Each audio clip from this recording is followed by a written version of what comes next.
Hi, coaches. We're back again, and Janesville coaches should be done with one game. You should have one game under your belt, and hopefully it went very well for the kids. I'm sure they were a little nervous. Next week, we'll probably be tightening up as far as the refs go a little bit. Double dribble and traveling, and get the kids out of the lane if you can, because if the refs see them there too long, they're going to start calling that too. Now, Grange, you have your first game coming up, and the kids are probably going to be really nervous. So, really love them this week. And so, now onto the devotion. We're talking about Daniel this week, one near and dear to my heart since my son's name is Daniel. How God sets us apart. And here is Vicar Chad to talk about it.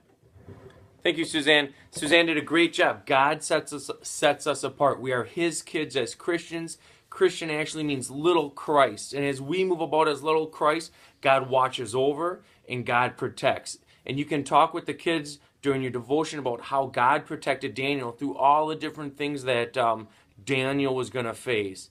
And as he set him apart, God used him as a public message about how much God loved him and how much God took care of him. And so that's kind of what we're going to. That's the angle that we're going to with devotions this week. And we know you're going to do a good job with it. Now, the next piece of coaching advice that we have, the next nugget that we want you to take into consideration is, once again, have your back up against that wall so that you're keeping the kids focused. Come down to their level. And this is the toughest one for me. Take a breath. Slow down.